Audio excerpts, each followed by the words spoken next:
नमस्कार प्रिय दर्शकों, हाजिर हूं मैं जन्म कुंडली अध्ययन करने के लिए। एक जन्म कुंडली लेकर आप सबके सम्मुख उपस्थित हुआ हूं। यह जन्म कुंडली एक युवक की है। आइए हम सभी मिलकर इस जन्म कुंडली का अध्ययन करेंगे। मैं जन्म की तारीख आपको बता देता हूं, जन्म का समय, जन्म स्थान। आप जन्म कुंडली का निर्माण कर लीजिए।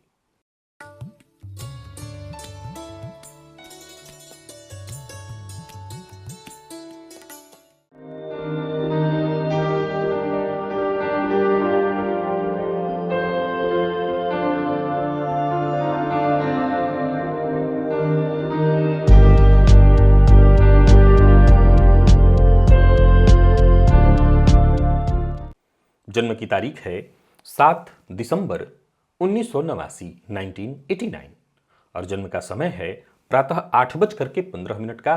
जन्म स्थान नाडौल, पाली, राजस्थान। प्रिय दर्शकों, जन्म कुंडली अध्ययन के प्रारंभ में ही एक बात आपसे कहना चाहता हूं। बीते दिनों राशिफल में हमने जन्म कुंडली में बनने वाले चारों त्रिकोणों को जाना है। बल्कि कल ही सायंकालीन वीडियो में मैंने आपको धर्म त्रिकोण के बारे में पुनः एक बार समझाया था। यूं समझ लीजिए कि आध्यात्म त्रिकोण की ये चर्चा है, या यूं समझ लीजिए कि उसका उदाहरण इस जन्म कुंडली में देखने को आपको मिलने वाला है। फलतः इस कुंडली से संबंधित ज्यादातर पॉइंटों को याद रखिए और समझने का प्रयत्न करिए। जातक का जन्म गुरुवार के दिन हुआ है, मार्गशीर्ष मास में शुक्ल पक्ष की 9वीं तिथि को, उत्तरा भाद्रपद नक्षत्र के प्रथम चरण में, ब्राह्मण वर्ण, मनुष्यगण और मीन राशि, ये जल तत्व की राशि है। देवगुरु बृहस्पति इस राशि के राशिश होते हैं। प्रिय दर्शकों, पूर्व में राशिफल में मैंने इस सूत्र आपको बता रखा है। कर्क, वृश्चिक और मीन ये 3 लग्न और राशियां हैं जिसके जातक पूर्व जन्म में भी साधक रहे हैं और इस जन्म में भी वो साधना कर सकते हैं। साधना में उनकी गति है, यानी साधना उनके लिए संभव है। अब मैं जरा एक नजर आपको जन्म कुंडली की ग्रह स्थितियों को दिखा दूं। लग्न में ही आप बुध और शनि को देख रहे हैं।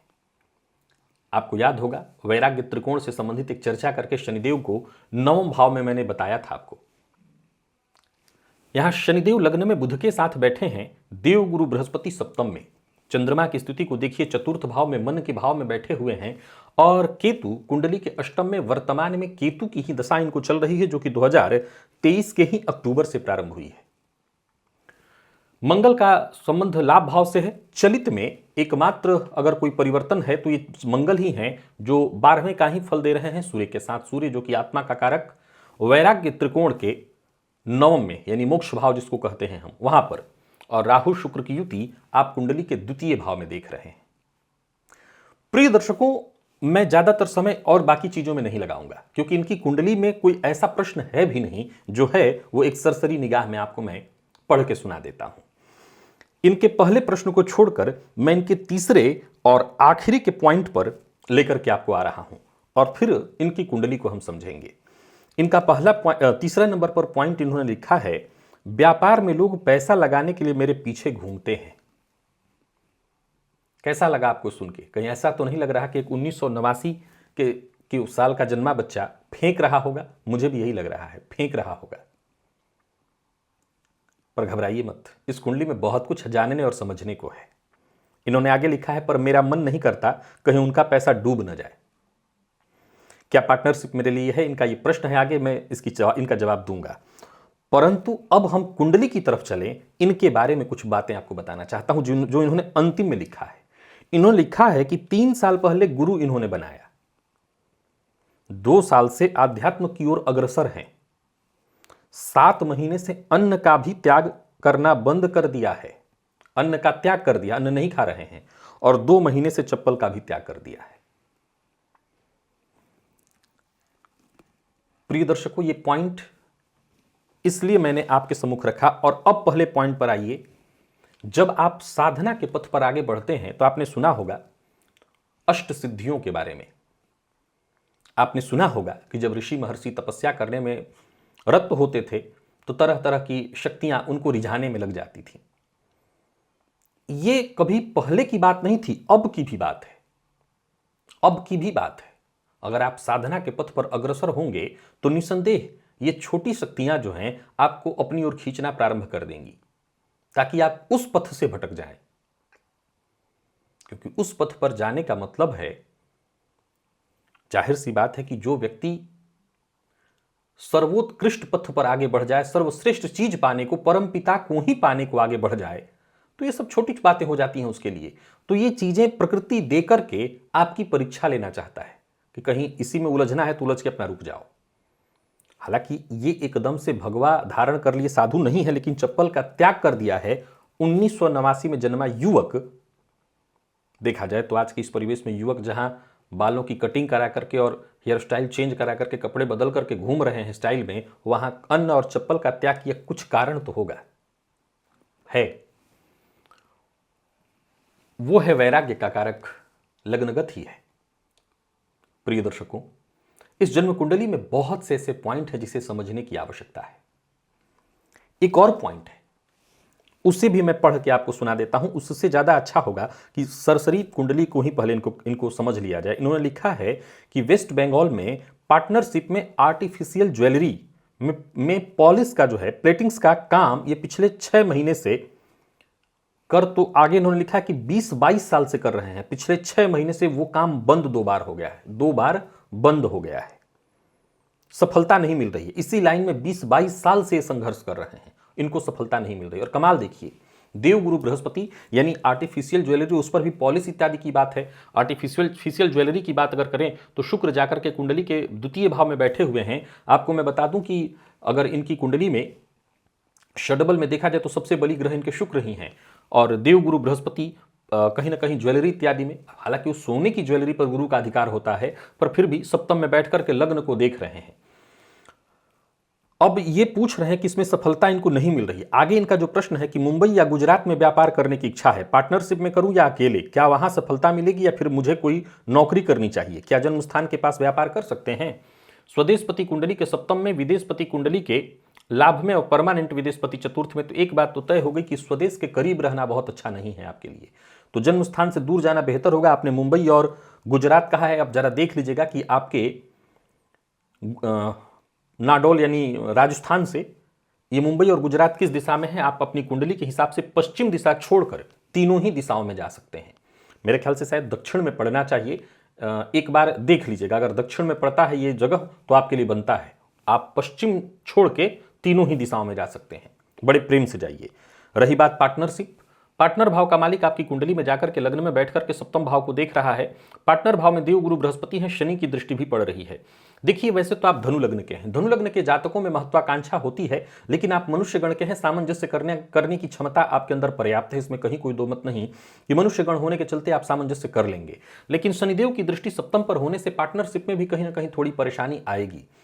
अगर अकेले कर सकते हो तो देखिए क्या है कि आपकी जो वृत्ति है, वृत्ति शब्द का अर्थ धन कमाने वाली वृत्ति नहीं, सोच, क्योंकि इस कुंडली में मैं जिस तरह की बातें आगे कहने वाला हूं उसमें एक ही बात है कि जब आपके साथ पार्टनरशिप होगा तो पार्टनर की चाहत होगी कि और अधिक से अधिक धन कमाया जाए। और विश्वास रखिए कि मैं आपकी कुंडली को देखते हुए धन जैसे आपके लिए तुच्छ चीजों में फंसने की सलाह नहीं दूंगा। सवाल उठता है कि धन तुच्छ है तो मैं क्या कर रहा हूं, मैं भी तो इस सब के लिए कर रहा हूं। भाई, मैं उस पथ पर नहीं हूं और न मैं चप्पल का त्याग किया, आपको दिखाई पड़ रहा हूं, न अन्न मैंने त्याग किया है। जरूरी नहीं है कि हर ज्ञान देने वाला व्यक्ति उस स्टेज पर पहुंच ही गया हो, जरूरी नहीं है कि भगवान की बात बताने वाला हर व्यक्ति भगवान को पा ही गया हो, लेकिन ये उस मार्ग पर बढ़ रहे हैं। तो उस अवस्था में मैं सलाह तो यही दूंगा कि अगर आप अकेले कर सकते हो तो वो सर्वश्रेष्ठ रहेगा, परंतु मना मैंने नहीं किया है। आपकी कुंडली में पार्टनरशिप भी संभव है। रही बात नौकरी की, नौकरी की सलाह नहीं है, नौकरी आप मत करिए, आप व्यापार में ही रमे रहिए। व्यापार आपके लिए ठीक है और व्यापार करिए। इस समय देखा जाए तो अभी आपको एक तो 7.5 चल रही है, आपको पता होना चाहिए केतु की दशा भी शुरू हुई है। हालांकि एक पॉइंट अभी मेरे मन में उत्पन्न हो रहा है, हालांकि आपने भी अभी, ये तो 23 में अभी आया है, 23 के अक्टूबर में, और आपने 2 साल से 3 साल पहले कहीं ना कहीं गुरु दीक्षा ली है और 7 महीना उधर हो गया, और जैसा कि मैं देख रहा हूं कि 2 महीना इधर हो गया, चप्पल को त्यागे। तो केतु जो है कहीं ना कहीं आपकी इस वृत्ति को और जागृत करता है, अध्यात्म की ओर और आपको बढ़ने के लिए प्रोत्साहित करता है। तो वो तो आपके साथ हो रहा है, लेकिन बस इतना ध्यान रखिएगा, हमेशा याद रखिए, इसमें कहीं कोई दो मत नहीं कि आपकी कुंडली के बहुत से पॉइंटों ने, जो कि अभी मैं बताने जा रहा हूं, यह सिद्ध किया है कि आप धर्म की ओर बढ़ने के लिए ही बनाए गए हैं। फलतः छोटी छोटी चीजों में उलझ के मत रहिए। आगे इन्होंने लिखा है कि पार्टनरशिप है या नहीं, इसका जवाब मैं दे चुका हूं, और जन्मस्थान से दूर जाना है, यह भी मैं कह चुका हूं। आगे पैसों की दिक्कत हमेशा बनी रहती है, कर्ज बहुत बढ़ गया है, कर्ज कब तक कम होगा और आर्थिक स्थिति कब ठीक होगी। देखिए, आपकी कुंडली में धनपति जाकर के कुंडली के लग्न में लाभपति धन में महाधनी योग है, और जैसा कि मैं देख पा रहा हूं, ऋण भाव का स्वामी जाकर के द्वितीय भाव में बैठा हुआ होने के कारण धन संग्रहित तो नहीं हो सकेगा, धन व्यय की ही स्थिति बनी हुई है। धन आएगा और चला जाएगा, परंतु कर्ज से मुक्ति हो जाएगी, घबराने की कोई बात नहीं है। मंगल फल दे रहे हैं कुंडली में 12वें का, अगर कुंडली के लाभ से संबंध समझते हैं तब भी आपको ऋण में परेशानी नहीं होनी, देना नहीं है, दे देंगे तो फंस जाएंगे, लेकर के कभी परेशानी नहीं होने वाली है। तो अर्थ को लेकर के चिंतित होने की आवश्यकता नहीं। इनका एक और प्रश्न है कि मेरा विवाह 2010 में हुआ, अभी मुझे 2 कन्या है, क्या पुत्र प्राप्ति के योग हैं? पॉइंट नोट करके रखिए, इसका जवाब अब दूंगा। और आखिरी इनका प्रश्न है कि क्या पारिवारिक सुख मेरे लिए है या नहीं, क्या जीवन में मोक्ष की प्राप्ति होगी? मोक्ष जैसे शब्द में मैं कोई विशेष विश्वास नहीं करता हूं, तो मोक्ष की चर्चा नहीं करूंगा। मैं मोक्ष के बारे में सिर्फ एक ही बात अपने कार्यक्रमों में हमेशा कहा करता रहा हूं, आपको भी यही कहूंगा। मोक्ष का सिर्फ एक अर्थ है, अष्टम मृत्यु, और ये मोक्ष, ये आपका पंचम, ये आपके वैराग्य का मोक्ष का लग्न, और ये मोक्ष का नवम। मृत्यु को जान लेना ही मोक्ष है और कुछ नहीं। पारिवारिक जीवन आपके लिए है या नहीं? 2 कन्या संततियां हैं। प्रिय दर्शकों, अब यहां पर कुंडली इनकी इतने ही प्रश्नों के साथ थी। मैं अब यहां से अपनी बात रखना शुरू करता हूं। पहला पॉइंट, बुध शनि की युति हो कुंडली में, तो इसमें जो तो शास्त्र कहता है कहीं ना कहीं नपुंसकता की स्थिति आने लगती है। हालांकि गुरु की दृष्टि से दृष्ट होने के कारण वो समस्या इनके साथ नहीं होगी, पर फिर भी शुक्र राहु के साथ यहां बैठा हुआ है। दाम्पत्य सुख कोई बहुत खास नहीं है, और वो इनके लिए श्राप नहीं वरदान है, वो इनके लिए श्राप नहीं वरदान है। प्रिय दर्शकों, राम और श्रवण कुमार जैसे पुत्र हों, देखिए राम ही जिनके घर आ जाएं तो बात ही ऐसी बहुत बड़ी है। और याद रखिए कि बिना बहुत बड़ी तपस्या की राम आपके घर आने से रहे। कई जन्म जन्मांतरों के युग युगांतरों की तपस्या के बाद राम आपके घर आते हैं, परंतु राम आपके घर आ जाएं और श्रवण कुमार आपके घर आ जाएं तो संभव है कि यह आपको कर्म बंधनों से बाहर न जाने दे। प्रिय दर्शकों, अपने कार्यक्रमों में एक पॉइंट में हमेशा कहा करता हूं कि पुत्र की आवश्यकता पर इतना बल हमारे ऋषियों ने क्यों दिया? क्या वो पुत्री स्त्रियों से नफरत करते थे? क्या स्त्री उनके नजर में मायने की चीज नहीं? वही स्त्री जब पुत्र पैदा करने वाली है तो फिर पुत्र की महत्ता इतना क्यों? वो असल में पुत्र की महत्ता नहीं गा रहे थे। मैं हमेशा कहा करता हूं, हमारे ऋषि बड़े अद्भुत थे। वो पुत्र की महत्ता नहीं गा रहे थे, उसके लिए थोड़ा समझने की आवश्यकता है।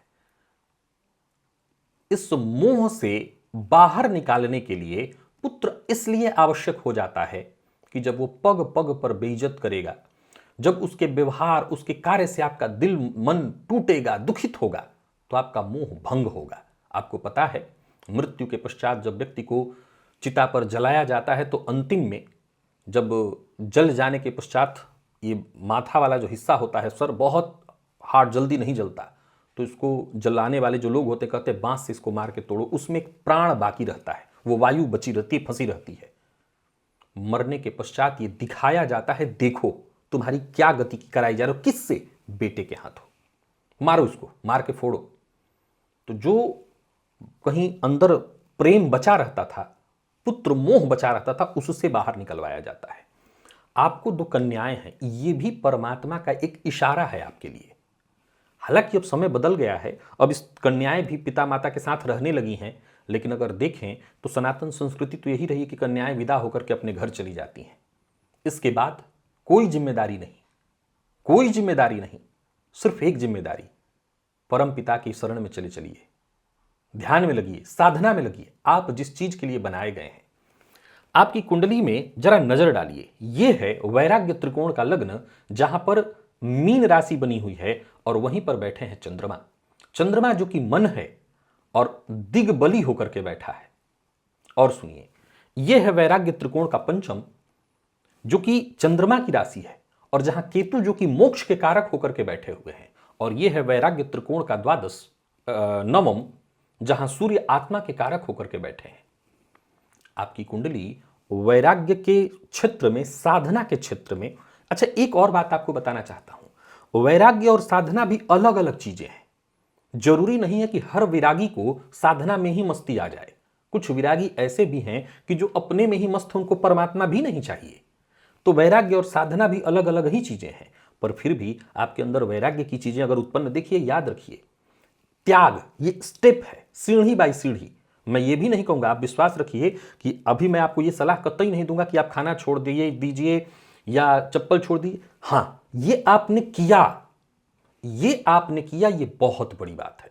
क्या मैं कर पाऊंगा? नहीं। मतलब आपके अंदर वो क्षमता है कि आप कुछ बड़ा कर सकते हैं साधना के क्षेत्र में। देखिए, इस कुंडली में प्रकृति ने पग पग पर आपको इशारा दे रखा है। लग्नगत शनिदेव वैराग्य उत्पन्न करने के परम कारक रहा है। सप्तम पति के साथ ही जाकर के बैठ गए हैं, यानी दांपत्य से उदासीनता ऑलरेडी आपको दे दी गई है। देवगुरु बृहस्पति लग्न को देख करके शनिदेव को और बल दे रहे हैं। देवगुरु बृहस्पति धर्म के कारक हैं, शनिदेव वैराग्य के कारक। वैराग्य का कारक जाकर के आपके लग्न व्यक्तित्व में बैठा है, और किसके साथ बैठा है? बुध। बुध यज्ञो व विष्णु रूपः। बुध विष्णु है, विष्णु के साथ जाकर के, यानी कहीं ना कहीं साधना के क्षेत्र में और आगे बढ़ने के लिए शनिदेव वैराग्य कारक जाकर के लग्न में बैठ करके देवगुरु बृहस्पति की दृष्टि से दृष्ट केंद्र में 3 ग्रह, जिसमें चंद्रमा निसंदेह वो केमद्रुम से ग्रसित आपको दिखाई पड़ रहे हैं। ये भटकाव, ये अलगाव, ये दुराव, ये चीजों के मोह से बाहर निकलना, ये भी तो केमद्रुम जैसा कोई महान श्रेष्ठ दुर्योग ही तो कर सकता है। प्रिय दर्शकों, अगर आप मेरे पुराने दर्शक हैं तो याद होगा, मैंने कहा था कि मैं किसी फकीर की कुंडली को देखूंगा, साधक की कुंडली को देखूंगा तो उसके अष्टम को देखूंगा और किसी चीज को नहीं। अष्टम भाव का स्वामी जाकर के चतुर्थ में ही बैठा है। याद रखिए कि इस कुंडली में रास्ते बहुत जबरदस्त खुले हुए हैं। यहां से लौटिए मत, यहां से पीछे मत जाइए। अब बारी आती है कि बेटियां, निसंदेह परमात्मा ने आपको चुना है। कन्या लक्ष्मी स्वरूपा और पति पुरुष वर विष्णु स्वरूप। जब तक अपनी कन्याओं को, लक्ष्मी को विष्णु तक आप पहुंचा न लीजिए, जो परमात्मा ने जिम्मेदारी दी, यानी कन्या दान की जिम्मेदारी भी दी है, यानी आपको परमात्मा ने सदगृहस्थ संत के रूप में चुना है। नहीं तो संभव है कि आप विवाह ही न करते। विवाह कराया, संततियां दी, हां, वो संतति नहीं दी जो बांधे रखे। अब आजकल के समय में समय बदल गया है, कन्या संतति भी बांध रखने के लिए बहुत तत्पर है, लेकिन आपके पास वो मार्ग खुल गया है। अब इसी मार्ग पर आगे बढ़ते चले जाइए, अब रुकिए मत।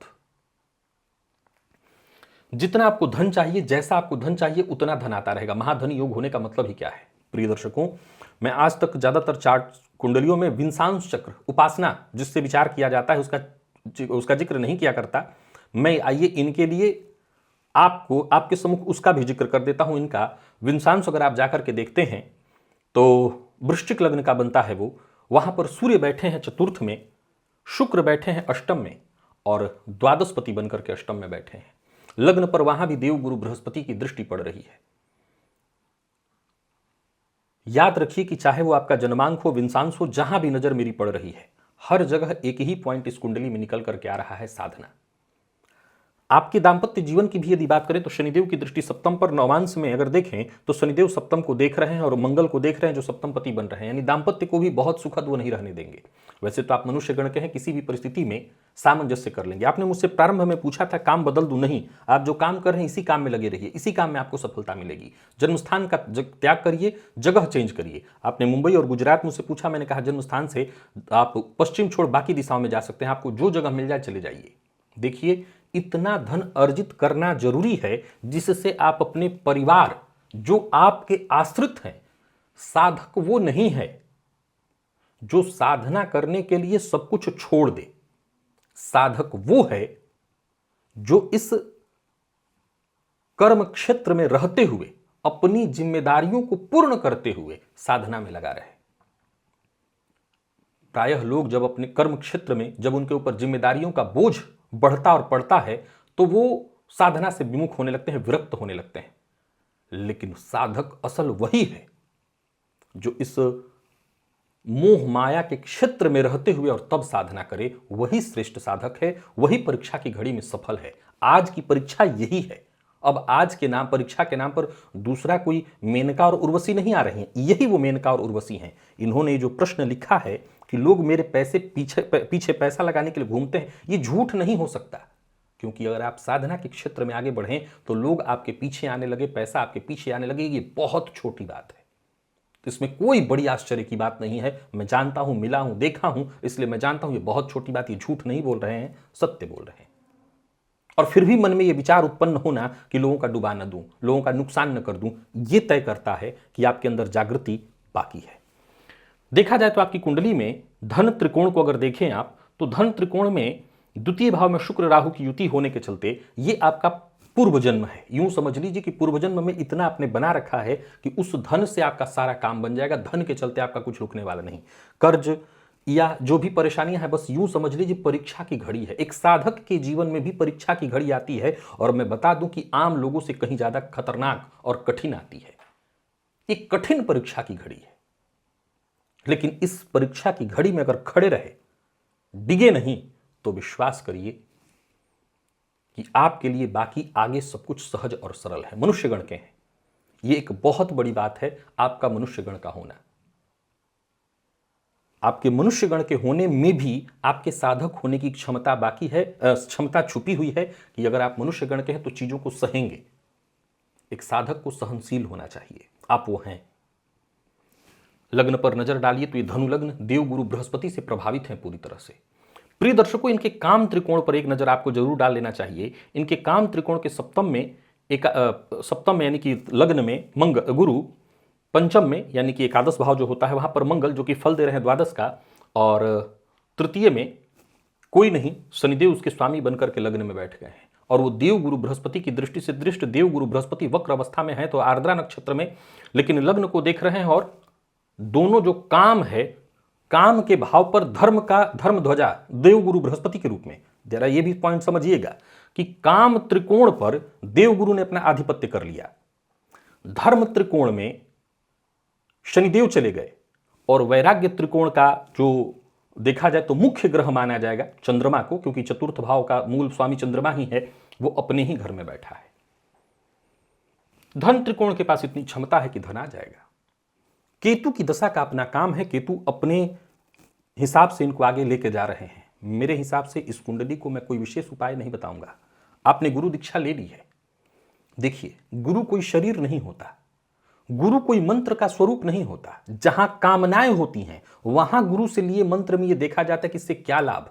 जब बात साधना और विरक्ति और वैराग्य की हो, वहां गुरु के द्वारा दिया राम नाम हो या कोई बड़ा मंत्र, फर्क नहीं पड़ता। अब तो सिर्फ इतना ही पता होना चाहिए कि उस गुरु में अथाह विश्वास रखिए, उनके बताए मार्ग पर चलिए और साधना करिए। एक और बात, हो सकता है कभी ऐसी परिस्थिति भी आ जाए कि आपको अन्न ग्रहण करना पड़े, चप्पल पहनना पड़े, घबराइएगा मत। ये परेशानी नहीं है। परेशानी तब है जब आप एक बार इसमें फंसने के बाद बाहर ना निकल पाए।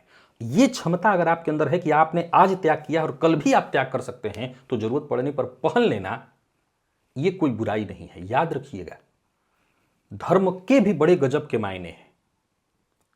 बहुत हठधर्मी होने पर महाराज हरिश्चंद्र की तरह परीक्षा होने लगती है। और मैं हमेशा कहा करता हूं कि अगर साधक हैं तो परमात्मा की शरण में जाकर के पहले ही हाथ खड़े कर दीजिए, मैं परीक्षा देने में असफल हूं, परीक्षा नहीं दे पाऊंगा, सो परीक्षा मत लेना, बस बालक हूं, स्वीकार करो, हाथ पकड़ो और बाहर निकालो। बाकी साधना आप जो कर रहे हैं करते रहिए। फिर भी मन अशांत हो तो भोलेनाथ की आराधना करिए। प्रत्येक सोमवार के दिन उन पर दूध या जल जो आप चढ़ा सकते हो चढ़ाइएगा। हनुमान चालीसा का पाठ करते रहिएगा। पीपल वृक्ष की जड़ को जल से सींचते रहिएगा। शनि की ढैया चल रही है, मानसिक शांति से मिलेगी। और साथ ही साथ इस कुंडली के हिसाब से जैसा कि मैं देख पा रहा हूं, हर एक पॉइंट मुझे बहुत अच्छा दिखाई पड़ रहा है। बस एक चंद्रमा की ही स्थिति है, इसी को ध्यान में रख लेना है। धन को लेकर के चिंतित होने की जरूरत नहीं। फिर भी धन को लेकर के मन में परेशानी है कतई, तो बस प्रार्थना करिए, मां लक्ष्मी की आराधना करिए, स्त्री सूक्त का पाठ आप करिए, इतने धन के लिए जितने से आपका काम चल जाए, आप ऋण से मुक्त हो जाए। याद रखिए कि ऋण से मुक्ति भी इस कुंडली में जरूरत नहीं, क्योंकि अगर वो बना रहेगा तो कहीं ना कहीं ऐसा है कि एक तरह से आप लीजिए और देते जाइए, इससे आपका पिंड छूटते रहे, आया और जाए, आए और जाए, ये रह जाएगा तो हो सकता है आपके दिमाग को फिर भटका ले। प्रिय दर्शकों, इस कुंडली से संबंधित अगर कोई चर्चा आपके मन में है, कुछ कहना चाहते हैं, कमेंट में आपका स्वागत है। आज के लिए बस इतना ही, इजाजत दीजिए, पुनः मुलाकात होगी। तब तक के लिए नमस्कार।